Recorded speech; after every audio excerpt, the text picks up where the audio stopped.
cendawan yang lain ya. So kita nak belajar tentang Apa no? Sebab kita nak belajar tentang tanaman cendawan tiram. So kita fokus kepada tiram lah ya. Okey. Okey, apa tu cendawan tiram ya? Cendawan tiram atau dalam bahasa saintifik kita panggil Pleurotus species ya. Pleurotus species merupakan kulat yang boleh dimakan. Ya, of course lah, dan ditanam secara komersial di seluruh dunia. Kata seluruh dunia, memang actually dekat US pun ada tanam tiram ni, ya. US pun ada, di Norway pun ada, ya. Walaupun dia sesuai dengan cuaca kita ni, tapi negara lain dia orang tanam juga. Cuma bukan dia orang punya priority ya untuk tanam tiram ni. Dia orang lebih fokus kepada butang. Ya, sebab dia orang suka makan butang, makan dengan apa, dia letak dalam pizza, mushroom soup apa kan. Itu sesuai dengan gaya pemakanan dia orang. Tapi actually in the whole world, cendawan tiram ni adalah second. Yang kedua paling banyak ditanam ya, selepas butang. Okey, itu di dunia. Tapi di Malaysia kita ni tiram nombor satu. Tiram jadi nombor satu. Kena sesuai ditanam di sini. Okey, so jadi objektif untuk modul ni, satunya saya nak introduce jenis-jenis cendawan tiram. Tadi jenis cendawan, ini jenis tiram saja pun dia ada banyak jenis lagi. Ya. Kemudian kenal tentang rupa bentuk dia, kemudian dia hidup macam mana kan. Kena tahulah sebab dah nak tanam. Ya. Kemudian kepentingan cendawan sebagai sumber ekonomi. Ini part yang menjurus kepada khusus ni lah ya. Sebab dia boleh menjana ekonomi.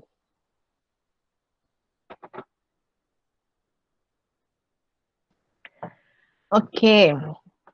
So diharapkan selepas pada modul ni you all dapat mencapai lah ya objektif yang disebutkan tadi tu.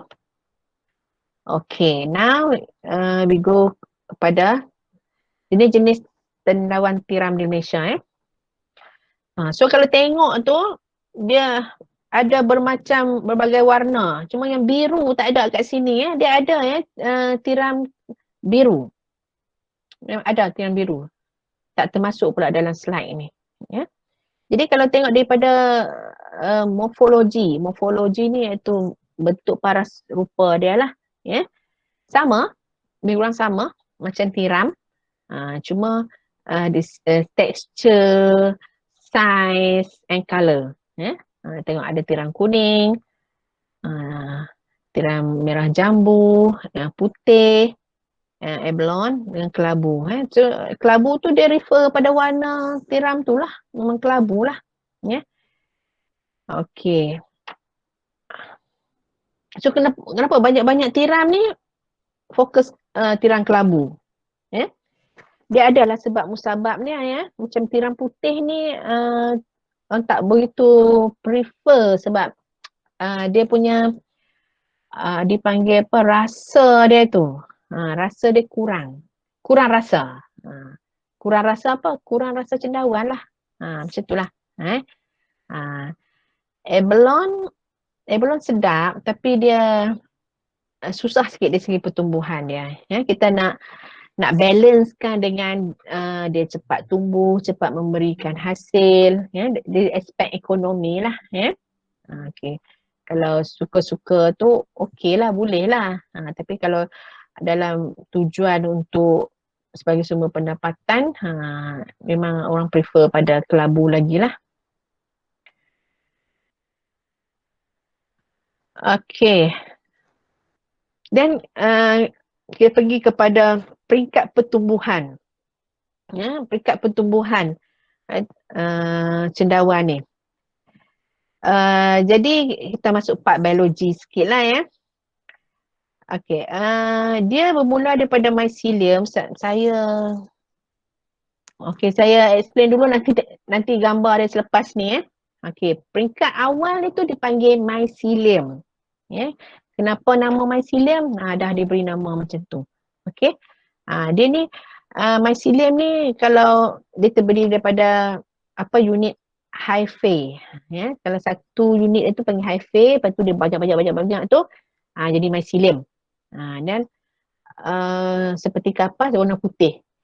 Dia apa cendawan pun, warna kuning ke, biru ke, kelabu ke, shiitake ke, enoki ke, mycelium dia sama je. Warna putih. Ya. So kalau kata dalam bentuk mycelium tu kita tak boleh nak differentiate. Tak boleh nak bezakan ni cendawan apa. Ya. Sampai dia tumbuh keluar cendawan tu baru kita tahu. So far saya tak ada lagi lah teknik-teknik untuk identify. Untuk identify types of mushroom based on the mycelium.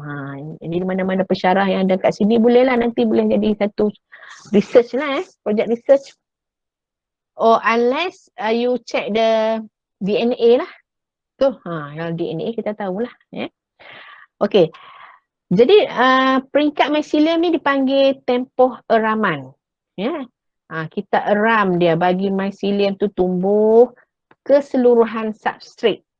Substrate tu iaitu bahan makanan cendawan tu. Jadi kita akan nampak pertumbuhan tu dia berwarna putih ya. Dia akan tumbuh meliputi substrate. Substrate bagi tanaman cendawan ni, kalau tanaman tiram ni adalah habuk kayu. Habuk kayu getah.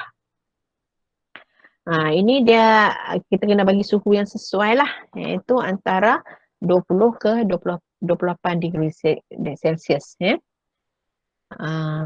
Jadi 25 lah 25 ke 28.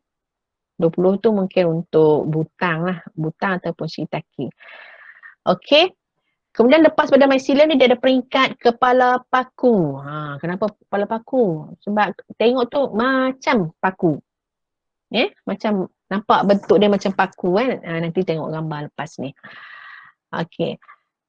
Dia tempoh terbentuknya bergantung kepada jenis cendawan. Ada yang perlukan eraman iaitu peringkat mycelium tu sampai 30 hari, sebulan, ada yang 45 hari, ada yang 60 hari dan ada yang 90 hari. Dia bergantung kepada spesies. Dan suhu yang diperlukan antara 18 ke 25 degree C dan kelembapan 80 to 90%. Okay. And then peringkat, last kali peringkat matang lah. Peringkat matang, di sinilah apa nama cendawan tu keluar. Dia panggil topi dan batang. Ataupun fruit body, jana buah. Peringkat matang ni lah menghasilkan fruit body ataupun jana buah. Dan keadaan persekitaran pun sama je macam peringkat kepala paku tadi. So kalau awak tengok apa ni ada diagram kat sini tentang cendawan ni kan. Ini apa typical cendawan punya struktur cendawan lah typical. So yang nampak macam berakar-akar ni yang ni dipanggil mycelium. Lepas tu ada batang dia. Cincin ni dia bergantung pada jenis cendawan. Selalunya dia pada cendawan yang tak boleh dimakan lah. Cendawan yang boleh dimakan dia tak ada cincin. Kemudian lamela ataupun insang. Jadi di bawah cendawan tu dia ada struktur macam insang memang terdapatnya spora. Ini dipanggil cap ataupun topi. Cap atau topi disebut tutup jamur. Jamur ni bahasa Indonesia ni. Orang Indonesia panggil cendawan jamur. Okey. So kalau dari segi gambar betul-betul macam ni. Nanti awak tanam nanti macam ni lah. So kita buat bongkah ataupun bag. Ada panggil bongkah, ada panggil bag. ya. Dalam plastik. Jadi kita letak benih daripada atas tu, so dia akan tumbuh ke bawah. Di mana yang dia dah tumbuh tu akan jadi putih lah. Inilah mycelium. Ya. So ini dia peringkat eraman ya. Kita eram, kita tinggal je kat situ. Ya. Kemudian lepas dia penuh beg ni dengan warna putih tu, dengan mycelium tu, kita akan buka penutup ni dia buka, dia akan keluar kepala paku. So nampak macam ni. Macam paku kan? Okey. Okey, lepas pada tu 3 hari lepas tu akan hasilkan cendawan matang. Bentuk macam ni. Right? So awak tak nampak lamela ataupun insang sebab dia facing ke atas ya. Lamela atau insang yang mengandungi spora tu ada di bawah. Okey.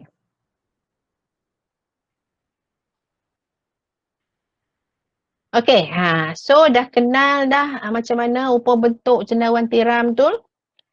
Kita tengok kenapa orang tanam cendawan tiram. Kenapa dia boleh dijadikan sebagai sumber ekonomi. Ya. So antaranya kerana keuntungan boleh dibuat dalam masa yang singkat. Sebab awak tengok dari tempoh eraman tu, awak masukkan benih itu, kemudian dia penuh substrate tu, itu tempoh tu, kalau the shortest is 30 days.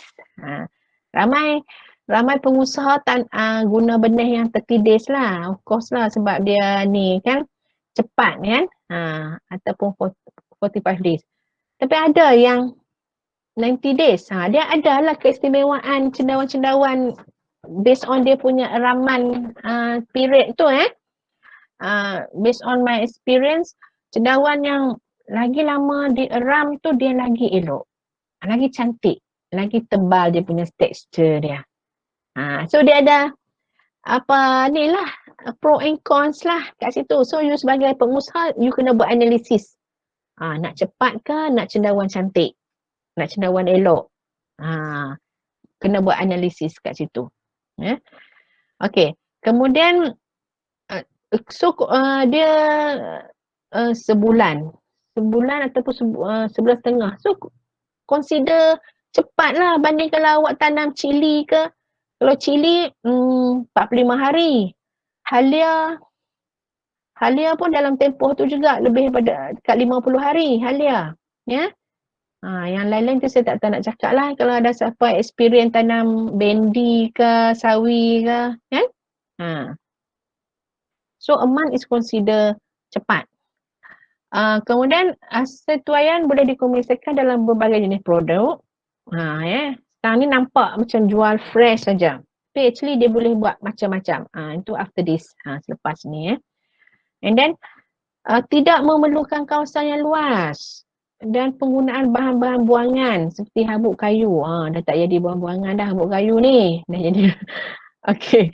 Dulu habuk kayu memang orang buang lah kan. Orang tak tahu nak guna. Tapi sekarang ni dah banyak kegunaan habuk kayu especially untuk buat compressed wood kan. So dah jadi competition lah kat situ. Tapi still kita consider sebagai rendah lah. Bahan yang rendah. Okey, yang part kawasan yang tak luas ni interesting. Sebab macam yang itulah yang sayang sekarang ni awak tak boleh nak pergi melawat tapak cendawan yang sedang ditanam sekarang kan. Kita tanam di bawah hostel je. Kalau siapa yang dekat universiti tu, mana yang duduk universiti tu boleh tengok lah dekat blok A4 tu. Kita menggunakan pakai kawasan bawah tu yang lapang, kemudian tiang-tiang yang ada tu kita cover dengan netting. So tak ada kos yang banyak kat situ, cuma letak rock.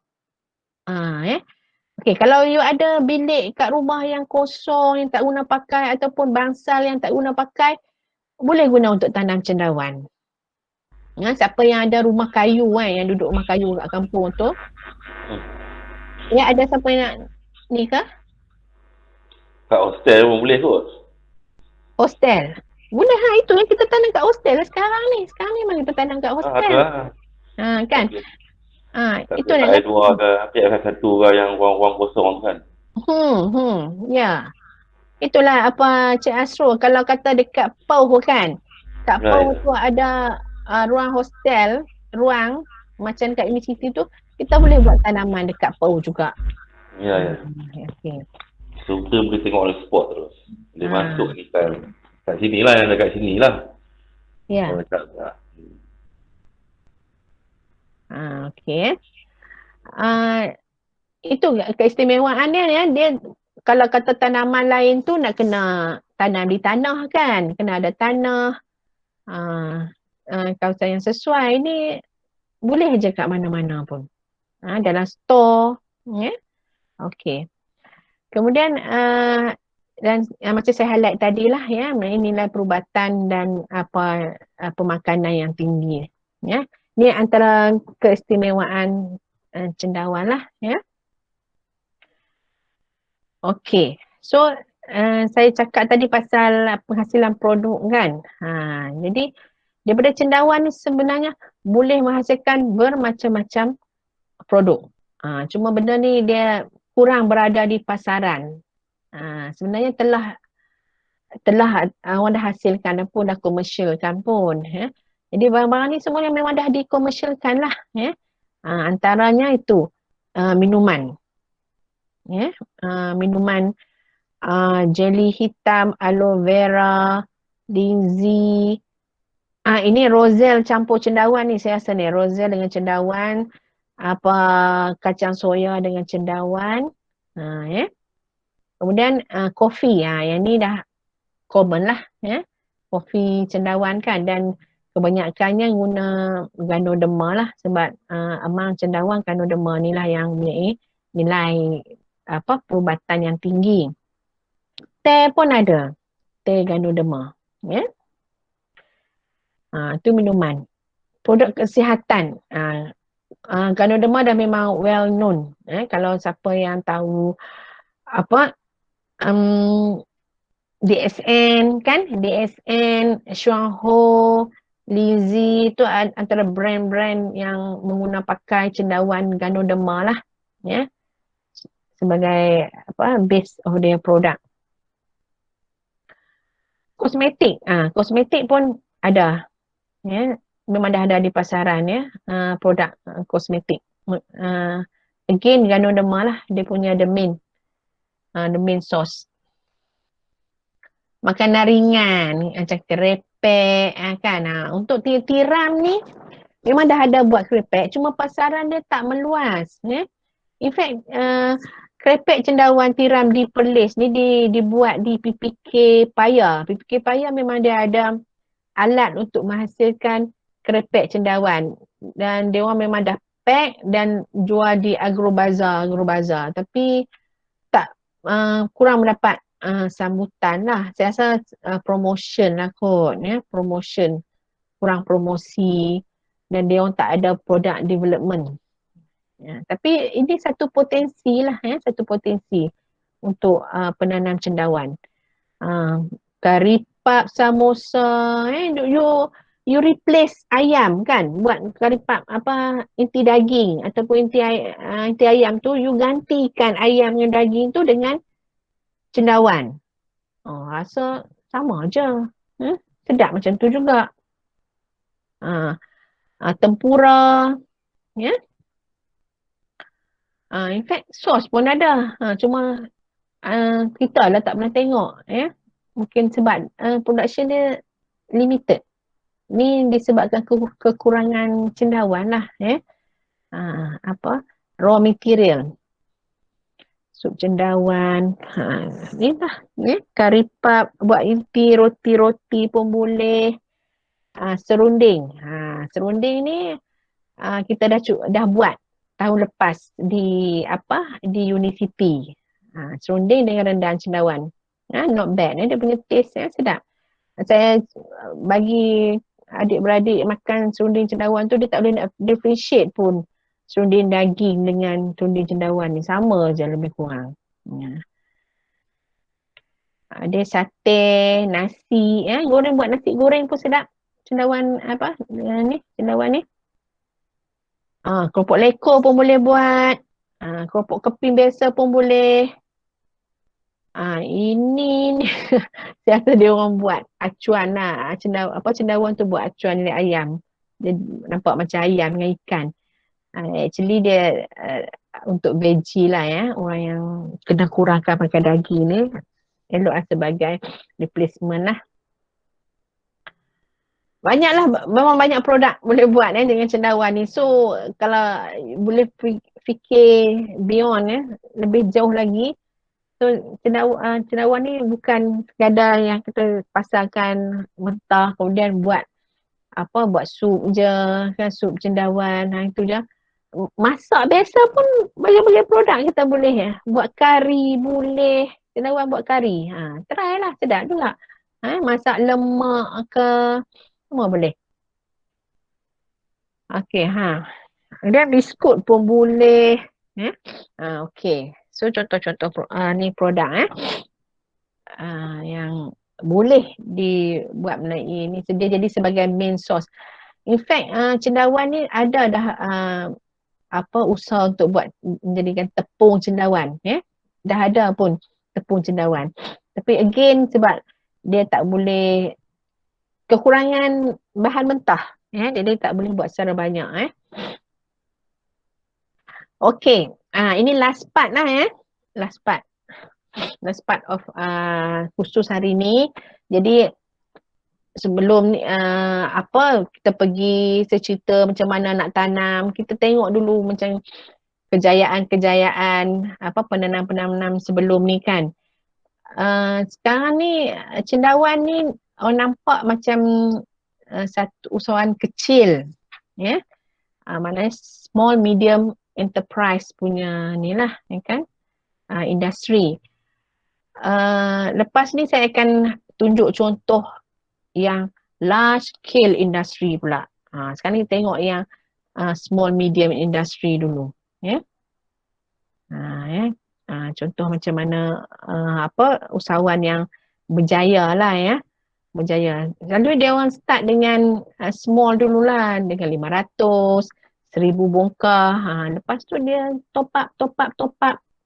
Sehingga macam dia ni boleh dapat 100 kilogram. 100 kilogram per day tu kita boleh kata quite big lah. Orang tanpa comfortable untuk pendapatan.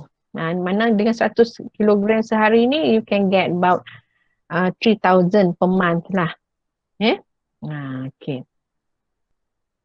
Kemudian macam Cik Ahmad Bakri, mula-mula dia ada mekanik. Mekanik mungkin dalam berapa 700-800 sebulan kan gaji kan. Jadi bila dia dah cebur dalam bidang usahawan ini, cendawan ni, dia boleh dapat sehingga 3,000 sebulan. Okay. Dan ini OKU. OKU di Sabah. Dia pun maknanya dengan kecatatan dia tu, dia tak menghalang daripada untuk ni lah. Boleh tanam cendawan juga untuk mendapatkan pendapatan. So maknanya jadi saya nak highlight kan, okay, jadi awak sebagai peserta ni mungkin ilmu tentang tanaman cendawan ni akan bermanfaat later on bila awak dah habis belajar. Mungkin pada masa tu awak tak dapat nak menggunakan degree yang awak dapat kan, yang program pengajar awak tu. So cendawan ni sebagai satu pilihan lah untuk diusahakan. Ramai je graduan engineer yang sanggup berhenti kerja dan menanam cendawan. Itu masing-masing lah ini preference masing-masing lah later on kita nak buat apa yang kita suka juga pun kan. Okay, ada apa-apa soalan tak?